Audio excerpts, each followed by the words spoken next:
सबसे पहले मैं खेल के अंदर 94 के अंदर मैंने खेल की शुरुआत की थी अपने। वो स्टेडियम में जाना और मेरे जीवन का लक्ष्य चेंज होना, नेशनल राष्ट्रीय स्तर तक अपना प्रतिभाग किया मैंने और अपने खेल का अच्छा प्रदर्शन किया, मेहनत करके आगे बढ़ा, नाम कमाया। आज अपनी एक पहचान है और मैं गांधी आश्रम से किठौर तक दौड़ता हुआ चला जाता था, दौड़ता हुआ वापस भी आ जाता था। मेरठ से मुजफ्फरनगर भी एक दो बार गया दौड़ता हुआ और वहाँ से शाम को वापस भी आया। तो मेहनत तो करना पड़ता है जो भी है।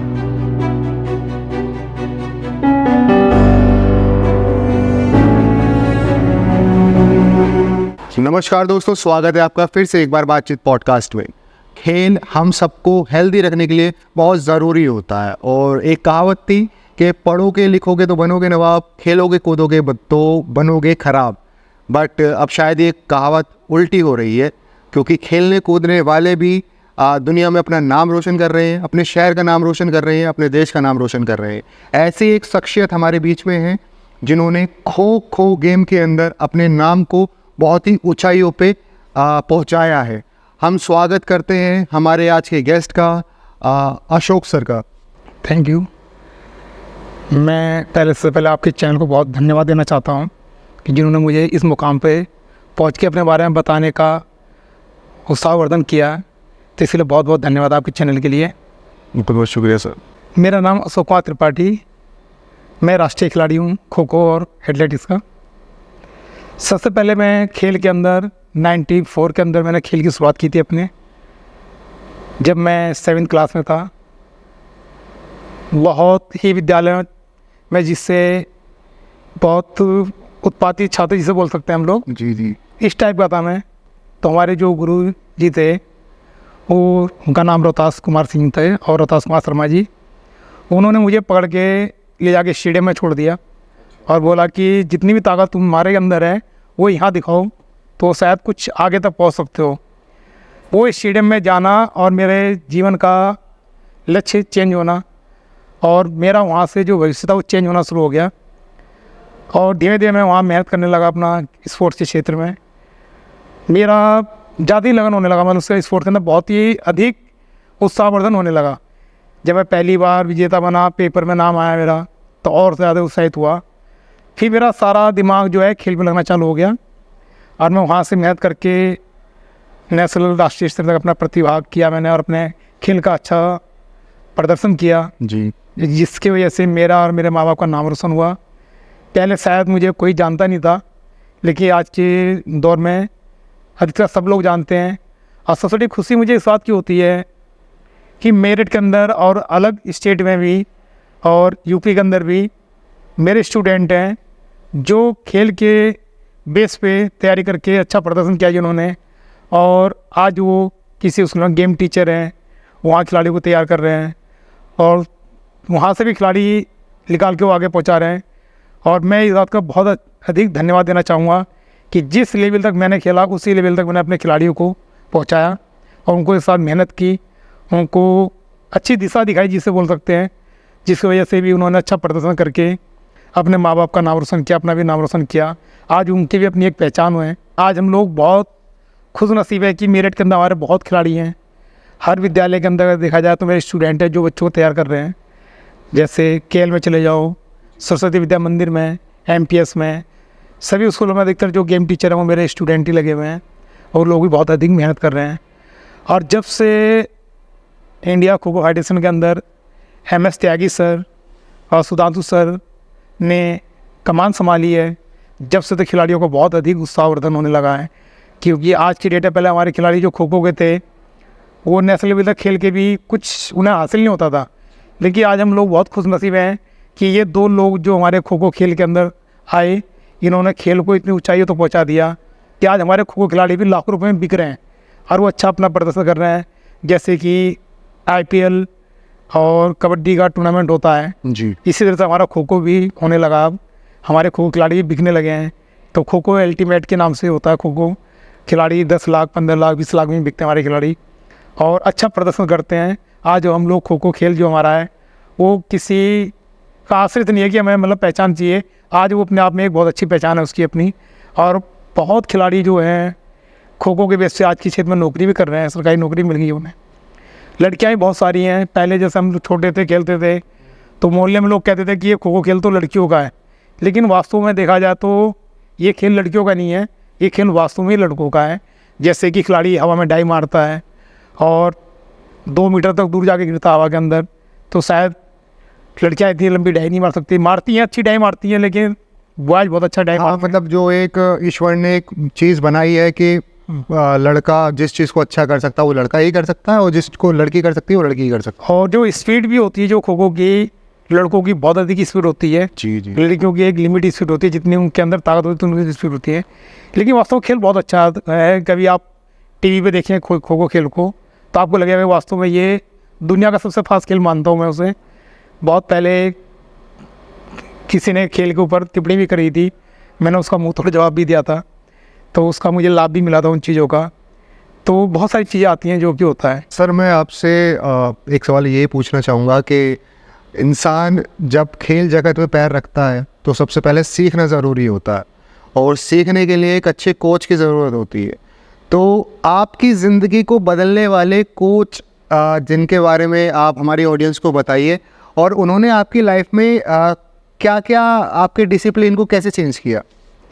जैसे कि मैंने आपको बताया कि जब मैं छोटा था तो मेरे गुरुजी ने मुझे ले जाकर स्टेडियम में छोड़ा था। जब मैं पहले दिन स्टेडियम में गया तो सबसे पहले मैं जूडो में चला गया था। अच्छा। वहाँ मैंने 15-20 दिन तो जूडो करी, मेरा मन नहीं लगा उसके अंदर।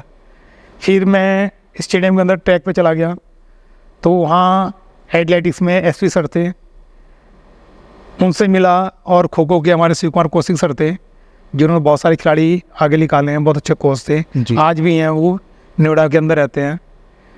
तो मैं उन लोगों से मिला जाके, उन लोगों ने मेरी क्वालिटी देखी, मेहनत देखा।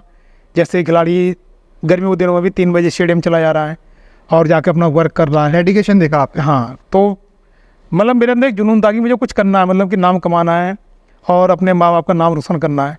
ये जुनून को देखते हुए मैं स्टेडियम में जब गया था, मेहनत की मैंने, कोच भी हमारे मिले। लेकिन मेरा दुर्भाग्य ये रहा कि जब मैंने खो खो खेलना चालू किया तो जो हमारे सीनियर खिलाड़ी थे उन्होंने खेलना बंद कर दिया था। ओके। मेरठ के अंदर जो हमारे सीनियर खिलाड़ी थे उन्होंने खेलना बंद कर दिया था। फिर भी मैं अकेली मेहनत करके तैयारी करता रहा अपना, उनके साथ मेरे को केवल 1-2 मौका मिला खेलने का। फिर मैंने सोचा कि मुझे इस खेल के अंदर को आगे बढ़ाना है, तो मैंने खुद ही खिलाड़ी बनाना चालू कर दिया, तैयार करना चालू कर दिया। ओके। जैसे कोच मुझे सिखाते थे, हमारे जो कोच थे, उनसे सीख कर मैं दूसरे बच्चों को सिखाता था। करते करते आज मैं बहुत खुश था, क्योंकि हमारे मेरठ के अंदर भी करीब 1000 खिलाड़ी खो खो को हैं जिनको मैंने तैयार किया हुआ है। आज वो अपने क्षेत्र में अपना नाम रोशन कर रहे हैं। फिर उसके साथ साथ मैं एथलेटिक्स के अंदर भी मेहनत करता रहा। मैराथन में था मेरा मेन गेम, लॉन्ग रेस करता था मैं। तो वो मेहनत तो करनी पड़ती है। जी बिल्कुल। एक होता है कि बच्चे को मेहनत करने के लिए उसके घर वाले उससे पीछे पड़ते हैं, मेरे साथ ऐसा नहीं था। मैं घर वालों से लड़के मेहनत करने जाता था, वो कहते थे नहीं ये काम कर लो, मैं कहता नहीं मुझे स्टेडियम जाना है। तो मैं अपने घर से स्टेडियम तक भी पैदल जाता था जानबूझ के। उस टाइम साइकिल चलती थी, व्हीकल बहुत थे नहीं। सर, स्टेडियम ये आपका कैलाश प्रकाश? हाँ, कैलाश प्रकाश जो है। तो मैं गांधी आश्रम से वहाँ तक पैदल जाता था, जाके फिर अपना वहाँ वर्क करता था। वर्क करने के बाद फिर वहाँ से पैदल आता भी था, जिससे कि मेरी बॉडी बहुत फिटनेस रहे। और मेहनत करके जाड़ों के अंदर भी, जैसे जनवरी का महीना होता था तो हम लोग ट्रैक सूट पहन के लोग दौड़ते हैं, लेकिन मैं कभी ट्रैक सूट पहन के नहीं दौड़ता था। जनवरी के महीने में भी निक्कर बनियान में दौड़ता था, और मेहनत इतनी करता था कि अगर जनवरी के महीने में बनियान निकाल के निचोड़ दो तो पानी निकल जाता था। ये हिसाब था मेरे साथ। मेहनत बहुत करते थे हम लोग, वर्क करते थे कोच के कहने पे। और जो खिलाड़ी मेहनत करता है वो कामयाबी की ओर तो पहुंचता है, मेरा मानना है। मैं तो ये कहना चाहूँगा कि आज के दौर में जितने भी माँ बाप हैं या जितने भी उनके बच्चे हैं, उनको पढ़ाई के साथ साथ खेल के अंदर ज़रूर उनको पार्टिसिपेट कराएं। बिल्कुल। एक खेल ऐसा क्षेत्र है जिसकी वजह से वो अपना समाज के अंदर नाम कमा सकता है, अपने नाम को आगे बढ़ा सकता है, अपने माँ बाप का नाम रोशन कर सकता है। और सबसे बड़ा बेनिफिट तो यह है कि जब बच्चा खेल के क्षेत्र में घुसता है तो गलत कामों से बच जाता है। हाँ बिल्कुल, कि वो उसका फिर सारा ध्यान हेल्थ की साइड होता है। पूरा हेल्थ की तरफ होता है, क्योंकि जो चीज़ें हमारे मन में होती हैं, जैसे मान लो बच्चा स्पोर्ट्स के अंदर नहीं है तो गर्ल्स बॉयज का जो कंटेंशन होता है वो ज़्यादा होता है। लेकिन जब स्पोर्ट्स के अंदर हम लोग घुस जाते हैं तो ये चीज़ें नॉर्मल हो जाती हैं, कोई वो नहीं होता, सब भाई बहन होते हैं, अपना मेहनत करते हैं। लेकिन जैसे ये वही समझ सकता है जो खेल के अंदर घुसेगा, उसको इन चीज़ों का ज्ञान होगा।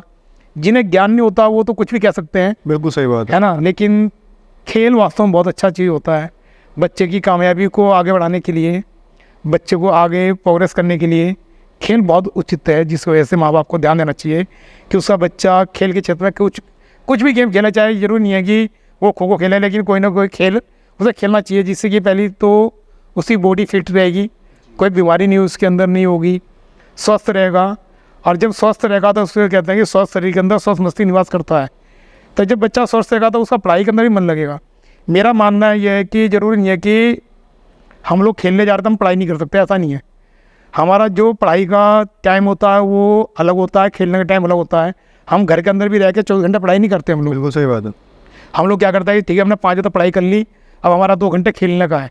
हम गली मोहल्ले में क्रिकेट खेल लेते हैं, या कुछ नहीं मिला बच्चों में ऐसे धप्पा खेल लेते थे, जो भी है। लेकिन मेरा मानना, जो मैंने अपना टाइम टेबल बनाया था, मेरा टाइम टेबल ये था कि जो मेरा पढ़ाई का टाइम था मैं पढ़ाई उस टाइम करता था, जो मेरा गलियों में खेलने का या सड़क पर घूमने का टाइम होता था उसको मैं स्टेडियम में बिताता था जाके, कि मैं वहाँ जाके अपना वर्क करता था, उस टाइम को मैं वहाँ लगाता था। तो मेरा टाइम बहुत अच्छा सेट था कि मैं गलत चीज़ों से बहुत बचा। और उसी का आज रिजल्ट भगवान ने आपको दिया है। हाँ, जो भी है, सबसे बड़ी बात है कि सबसे पहले तो मेरे माँ बाप का आशीर्वाद मेरे साथ है कि उन्होंने मुझे पैदा किया, मैं उनके घर में पैदा हुआ और उनका नाम रोशन किया। तो उन चीज़ों का भी फायदा होता है। कहते हैं बड़ों का आशीर्वाद, हम किसी भी बड़े का आशीर्वाद लेने वो कभी खाली नहीं जाता। बिल्कुल सही बात है। ज़रूरी नहीं है कि हम लोग, देखो आज के दौर में क्या होता है कि बड़ों को सम्मान देना बहुत कम हो गया है। लेकिन मेरा मानना है कि अगर हम लोग बड़ों को सम्मान दे रहे हैं, मैं आज भी अगर लाखों खिलाड़ियों के बीच में खड़ा हूँ या लाखों की भीड़ में खड़ा हूँ, अगर मेरे गुरु आते मैं आज भी पैर छूता हूँ उनके। बिल्कुल सही बात है ना, क्योंकि जो उन लोगों ने मुझे रास्ता दिखाया, शायद अगर वो नहीं होता तो शायद मैं नहीं देख पाता वो रास्ता। आज जहाँ मैं बैठा हूँ शायद वहाँ नहीं पहुँच पाता। बहुत सारी भीड़ के अंदर बहुत लोग होते हैं, लेकिन निकलते कुछ लोग ही हैं। तो इन चीज़ों का बहुत बेनिफिट होता है कि खेलना और सही दिशा में चलना, खेल को आगे बढ़ाना, मेहनत करना, ये सब बच्चे को डिसाइड करके बच्चों को क्या करना है। लगन होना चाहिए, मतलब एक जुनून होना चाहिए आदमी के अंदर कि वो क्या कर सकता है। हर व्यक्ति कर सकता है जो भी करना चाहे, लेकिन जुनून के साथ करेगा तो कामयाबी जरूर पाएगा। बिल्कुल सही बात है। मेरे को मोहल्ले के अंदर भी लोग कहते थे कि ये लड़का जैसे मेहनत करता है एक दिन कामयाब होगा। मैं देखता था यार मेहनत तो मैं बहुत करता हूँ, लेकिन कामयाब नहीं हो पा रहा मैं। क्यों नहीं हो पा रहा समझ में नहीं आ रहा। लेकिन मुझे क्या पता कि दिए स्टेप बाय स्टेप मैं आगे बढ़ रहा हूँ। उन चीज़ों का हमें ज्ञान नहीं था, बचपन में इन चीज़ों का ज्ञान नहीं होता है। लेकिन आज मुझे लगता है कि वास्तव में वो बातें सच थी कि जो मैं मेहनत करता था और मेहनत करके आगे बढ़ा, नाम कमाया, आज अपनी एक पहचान है, संतुष्ट हो गया। आज मुझे लोग मेरे तरह जानते हैं। और मैं गांधी आश्रम से किठौर तक दौड़ता हुआ चला जाता था, दौड़ता हुआ वापस ही आ जाता था। मेरठ से मुजफ्फरनगर भी 1-2 बार गया हूँ दौड़ता हुआ, और वहाँ से शाम को वापस भी आया हूँ। तो मेहनत तो करना पड़ता है जो भी है।